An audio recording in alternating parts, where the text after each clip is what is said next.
जो विरोधी लोग हैं वो भी ये महसूस करते हैं कि हम और कहीं तिगड़म तो लगा सकते हैं, कुछ और बहाने कर करके वोट को इधर उधर कर सकते हैं, लेकिन जब जसवंत नगर का वोट खुलेगा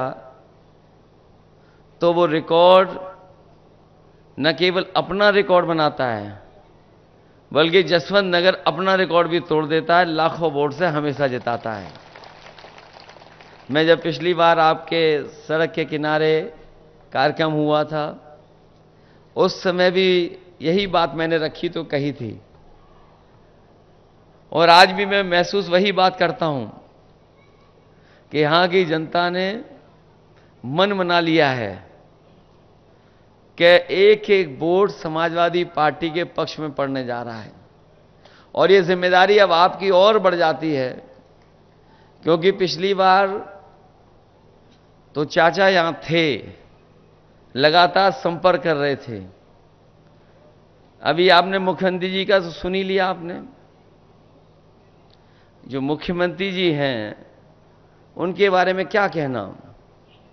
जब विधानसभा में हम लोग रहते हैं तो वो गिनती भी उल्टी पुल्टी पढ़ते हैं। एक बार कोई सवाल को लेकर के वो खड़े हो गए और जाने कहां से वो अखबार लेकर के आए और उस अखबार की खबर के माध्यम से कहने लगे कि 46 में 56 भर्ती हो गए थे एसडीएम। और उस दिन से लेकर के आज तक हम लोग कई जगह पर कई माध्यम से पूछते रहेंगे, भाई वो कम से कम 46 से 56 वाली सूची तो दे दो। और अभी पता नहीं क्या भाषण दे के गए हैं जो प्रसाद को चूरन समझते हैं। बताओ, ये हमारे मुख्यमंत्री, आपने देखा होगा सदन में जब भी चाचा को देखते हैं तो वो घबरा जाते हैं। तो जब जसवंत नगर में आए तो स्वाभाविक था कि उन्हीं के क्षेत्र में आए, और ऐसा नहीं कि उन्हें नहीं पता था, बस वो वोट मांगने की औपचारिकता करके गए हैं। उनकी जो एजेंसी के लोग हैं या जो हमारे आपके आसपास खाकी वर्दी के लोग खड़े हैं और एक आध और भी कहीं छिप के खड़े होंगे जो भाषण नोट कर रहे होंगे, वो खुद सूचना दे देते हैं कि ये लाखों लाख वोट से आप जसवंत नगर से हारने जा रहे हो। और आज तो जसवंत नगर है और तारीख 1 मई है। ये समझ लो बीजेपी गई, इसका पता नहीं लगेगा इसके बाद।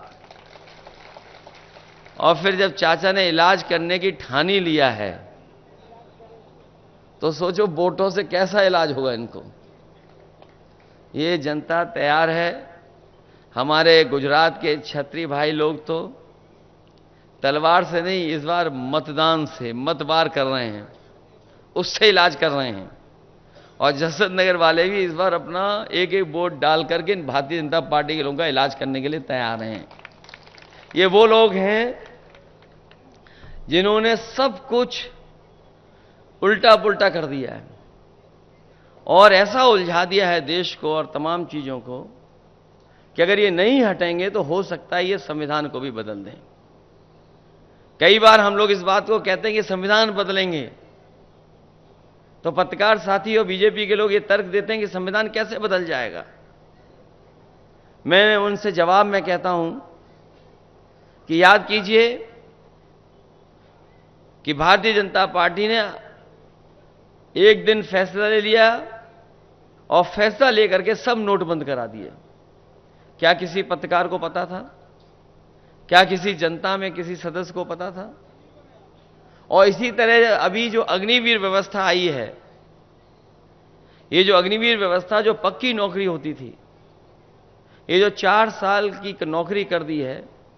हमारे यहां बहुत सारे लोग ऐसे होंगे गांव के जो फौज में जाकर के न केवल उन्होंने सीमा पर देश की रक्षा करने का काम किया, बल्कि अगर उनके परिवार की आर्थिक और सामाजिक स्थिति देखोगे, अगर वो फौज में भर्ती हो गए तो उनके घर परिवार की सामाजिक और आर्थिक स्थिति भी बेहतर हो गई और नई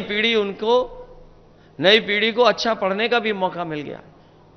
जब ये जानकारी बीजेपी को हो गई कि गांव के बच्चों की जो पढ़ाई लिखाई वो बेहतर हो गई, फौज में जो लोग भर्ती हो जाते हैं उनका सामाजिक आर्थिक रूप से वो मजबूत हो जाते हैं, तो उन्होंने ये फैसला लिया कि अब पक्की नौकरी नहीं, अग्निवीर के माध्यम से ही नौकरी मिलेगी। हम अपने तमाम नौजवानों को कहना चाहते हैं इस मौके पर कि समाजवादी सरकार और इंडिया गठबंधन की सरकार आएगी, ये जो आधी अधूरी 4 साल की नौकरी दी है खत्म हो जाएगी, और जो पहले व्यवस्था थी कि नौकरी पूरी मिलती थी और पेंशन और सुविधाएं मिलती थी, वही इंतजाम करने का काम करेंगे। ये हमारे खाकी वर्दी वाले भी कभी कभी हम लोगों को गुस्सा दिखाते हैं। ये लोग भी जान लें, बीजेपी वाले आ गए तो 4 साल की नहीं, इनकी 3 साल की नौकरी हो जाएगी, और बाद में ये हम लोगों के संगी घूमेंगे। और ये हो सकता है, ये पूछे कैसे हो सकता है? भाई अग्निवीर की हो गई तो तुम्हारी भी हो जाएगी। और सरकारी विभाग देख लो, बताओ आउटसोर्स में है नौकरी में कि नहीं है? क्लास 4, क्लास 3 धीरे धीरे सरकार ने आउटसोर्स कर दी। न केवल नौकरियां सरकारी विभाग में आउटसोर्स की हैं, बहुत से विभागों को आउटसोर्स कर दिया। ये जो आरक्षण ना खत्म होने की बात बीजेपी के लोग अब कह रहे हैं, वो इसलिए कह रहे हैं कि पीडीए परिवार से सब लोग जुड़ गए, और जो बहुजन समाज के लोग हैं वो ये समझ रहे हैं कि बाबा साहब भीमराव अंबेडकर जी का जो संविधान दिया हुआ था उसको भी ये बदल देंगे। ये बदले ना बदलें, लेकिन उस रास्ते पे ये लोग चल रहे हैं। सोचिए आप, अगर विभाग में प्राइवेट हो जाएगा तो क्या आरक्षण लागू होगा क्या उसमें? ये जो हवाई जहाज वाला विभाग था जिसमें लगभग 1 लाख लोगों को नौकरी मिलती थी, ये कुछ वर्षों से प्राइवेट कर दिया गया है। अब बताओ, प्राइवेट में जाने के बाद क्या आरक्षण मिल रहा है किसी को? इसी तरह और विभाग हैं, बीएसएनएल है, ये सरकारी विभाग, टेलीफोन वाले थे, ये सब प्राइवेट हो गए। ये पानी के जहाज जिस विभाग से चलते थे वो प्राइवेट हो गया। बीमा कंपनियां प्राइवेट होने जा रही हैं, बैंकें प्राइवेट होने जा रही हैं। तो सोचिए, अगर वो आरक्षण नहीं खत्म करना चाहते तो आखिरकार प्राइवेट के रास्ते पे क्यों जा रहे हैं? इसलिए घबराए हुए हैं भारतीय जनता पार्टी के लोग, और घबराने का नतीजा देखिए, जो कभी आरक्षण खत्म करना चाहते थे वो आरक्षण के पक्ष में बोल रहे हैं। लेकिन मैं अपनी जनता को सावधान करना चाहता हूं कि भारतीय जनता पार्टी के वो लोग हैं जिन पर भरोसा नहीं किया जा सकता। इन पे भरोसा तो बिल्कुल नहीं किया जा सकता, और अब तो इनकी और पोल खुल गई। ये अलग बात है कि इलेक्टोरल बॉन्ड जो आए थे उससे तो पोल खुली इनकी, जहां पर इन्होंने चंदा नहीं वसूला था पैसा। हम और आप लोग एक दूसरे का सहयोग मदद करते हैं तो क्या थोड़ा बहुत चंदा देते हैं? कभी 500 रुपए, 1000, 2000, 5000, बहुत संपन्न होंगे तो लाखों में दे सकते हैं। लेकिन इस तरीके से कोई चंदा नहीं देता था। सब सीमाएं लांघे भारतीय जनता पार्टी के लोग, और दबाव बना करके अपने सरकारी विभागों का, सोचिए कितना चंदा लिया इन्होंने। कई ऐसी कंपनियां हैं जिनके पास मुनाफा नहीं है, जिनके पास कोई कारोबार नहीं है, टर्नओवर नहीं है, लेकिन उसके बावजूद भी अपने टर्नओवर से ज्यादा चंदा दिया है। और कोई कल्पना नहीं कर सकता था कि 1,000 करोड़, 500 करोड़, 400 करोड़, 300 करोड़ तक चंदा दिया है। और ये बात मैं इसलिए कह रहा हूं, ये जो महंगाई दिखाई दे रही है वो महंगाई वसूली के कारण भी है। जो कंपनी, जो उद्योगपति अगर चंदा और वसूली के नाम पर पैसा दे देंगे सरकार को, तो बताओ मुनाफा कमाएंगे कि नहीं कमाएंगे? ये मुनाफे की वजह से महंगाई है। और आपने तो अपने बीच देखा है, जैसे हमने और आपने, पुराने लोगों ने बाजार में पार्ले जी का बिस्किट पैकेट देखा होगा। पहले कितना बड़ा पैकेट आता था, पहले इतना बड़ा पैकेट था। जैसे जैसे महंगाई बढ़ी और कंपनी को मुनाफा कमाने के लिए फैसला लेना पड़ा तो पैकेट छोटा होता चला गया। अब बताओ पैकेट कितने का मिलता है? अब 5 बिस्किट का पैकेट हो गया। पहले इतना बड़ा था, अब इतना बड़ा हो गया।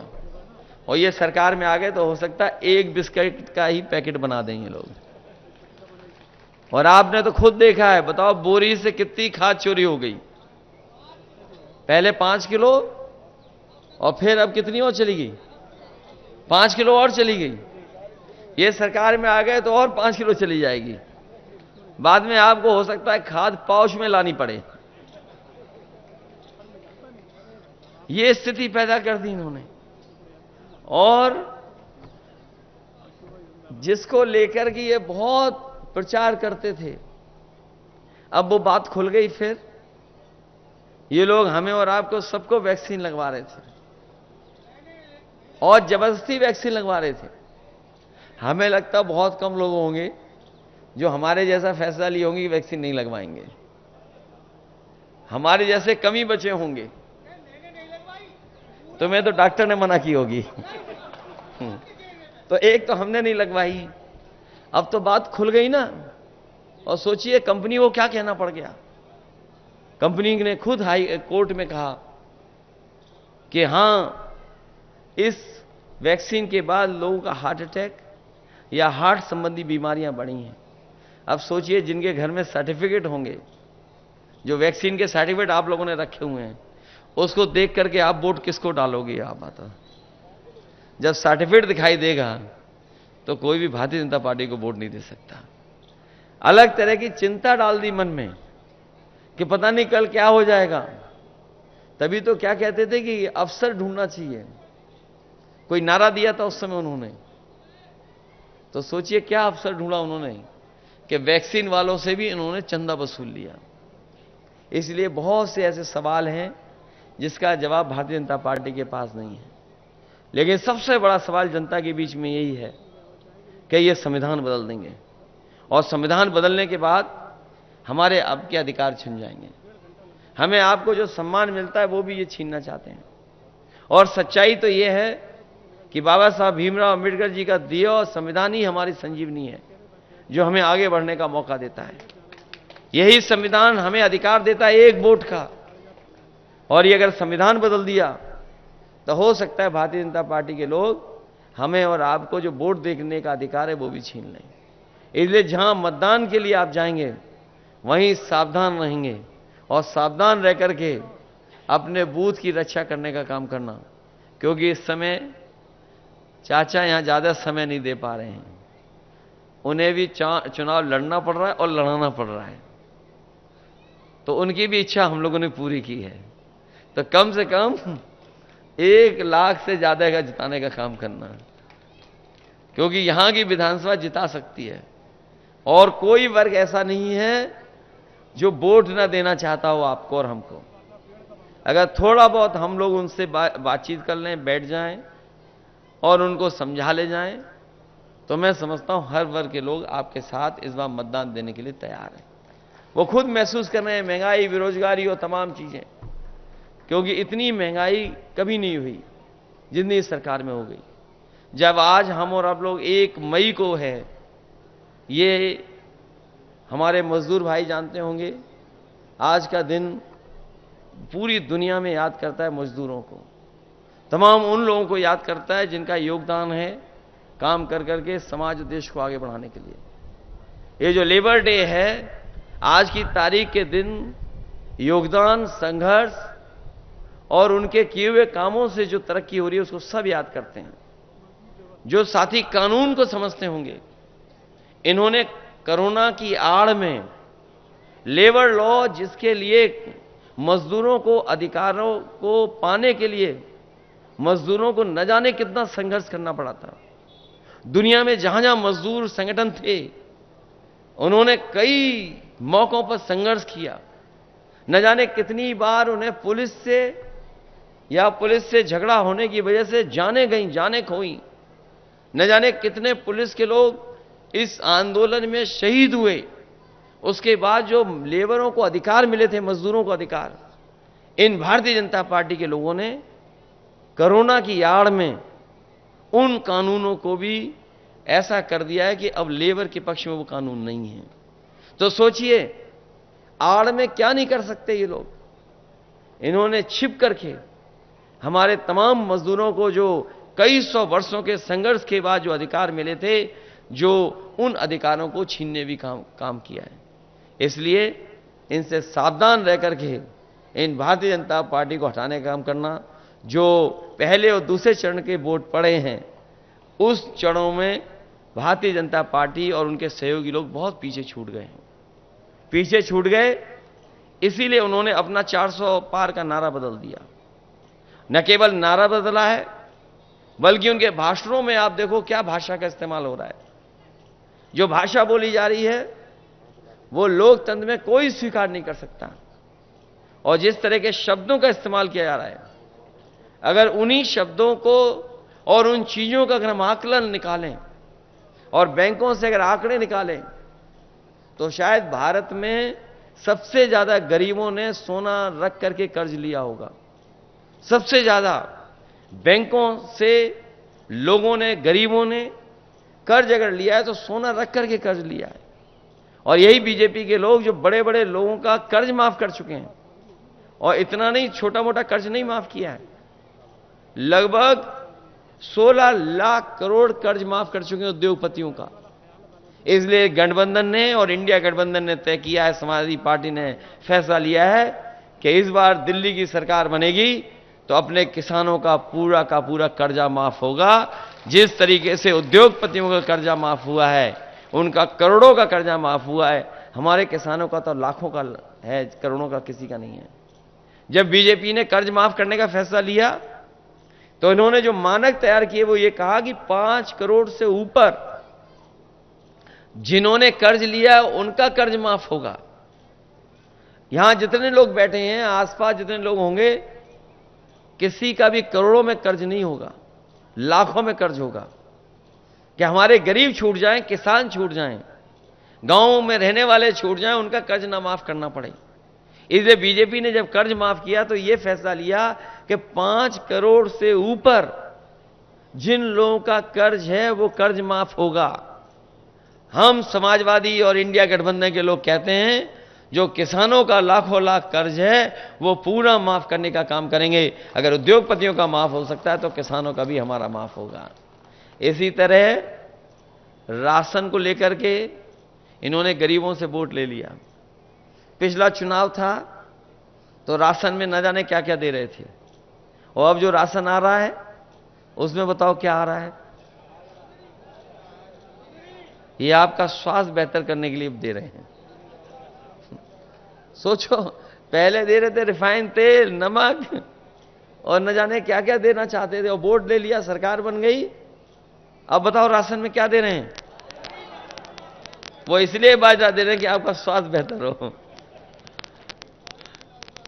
और ये हम अपने गरीबों को कहना चाहते हैं, न केवल राशन की गुणवत्ता बेहतर करेंगे, बल्कि जिस तरीके से संपन्न लोग या जो शहर में रहने वाले लोग पैकेज्ड आटा खा रहे हैं, वो स्वादिष्ट भी है या उसमें गुणवत्ता भी है, पौष्टिक भी है।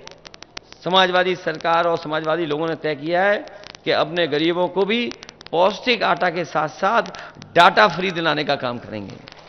और डाटा इसलिए कि दुनिया में बड़ा ताकतवर देश अमेरिका, आप पता कर लेना, जानकारी कर लेना, कई शहरों में लैपटॉप फ्री दे रही है अपने बच्चों को।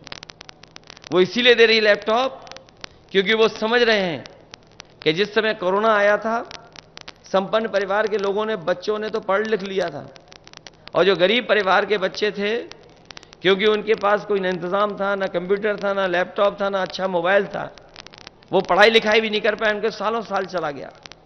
लेकिन जो संपन्न परिवार के लोग थे, जिन पे मोबाइल था, लैपटॉप था, कंप्यूटर था, वो ऑनलाइन पढ़ाई कर सकते थे। और हम तो ये कहते हैं कि जो समाजवादियों ने लैपटॉप दिए थे वो उस समय भी इस्तेमाल हुए, और आज भी जहां होंगे वो आज भी चल रहे होंगे। और जब कभी भी ऑन करते होंगे तो उसमें नेताजी और हम ही लोग दिखाई देते होंगे। उसकी भी नकल कर ली हमारी इस सरकार ने। हम लोगों ने इतना बड़ा दिया था लैपटॉप, इनने इतना कर दिया उसको, और उसमें उंगली घुसते रहो तो वो चले नहीं चले पता नहीं। और 100 नंबर की भी नकल कर ली। एम्बुलेंस खराब कर दी। एम्बुलेंस इसलिए थी गरीब की मदद हो जाए, लेकिन एम्बुलेंस भी खराब कर दी। 100 नंबर इसलिए दी थी कि गरीब को भागना ना पड़े, थाने ना जाना पड़े, अगर कहीं झगड़ा हो, कहीं भी हो, फोन करे तो उसके पास पहुंच जाए। और जब से इन्होंने 100 से 112 किया है तो इन्हें पुलिस वालों को ही लगा कि जब सरकार ने नंबर बढ़ा लिया तो हम भी अपनी वसूली बढ़ा लें। तो ये स्थिति पैदा हो गई सरकार में। इसलिए हम आपसे निवेदन और अपील करने आए हैं कि ये चुनाव मैनपुरी का पूरा देश देखेगा, पूरा देश की नजर होगी यहां पर। ये मैनपुरी नेताजी की वजह से और आप लोगों की वजह से पूरे देश में इसकी पहचान है। कम लोकसभाएं होती हैं जिनकी पहचान देश में बन पाती है, और जो वीआईपी लोकसभा जिनको गिना जाता है, माना जाता है, ये मैनपुरी भी वही लोकसभा है। इसलिए पूरे देश की नज़र होगी। जब आपने बाई इलेक्शन में मेहनत करके और साथ लेकर के इतने बड़े वोटों से जिताया था, हमें उम्मीद है कि ये तो परिवर्तन और सरकार बनाने का चुनाव होने जा रहा है और बीजेपी को हटाने वाला चुनाव होने जा रहा है। इसलिए आप सब लोग मिलकर के पहले से ज्यादा वोट देकर के समाजवादी पार्टी को रिकॉर्ड मतों से जिता देना। यही निवेदन, यही प्रार्थना, यही अपील मैं आपसे करने आया हूं। ये क्षेत्र तो वो है जो चाह लेगा वो हो जाएगा।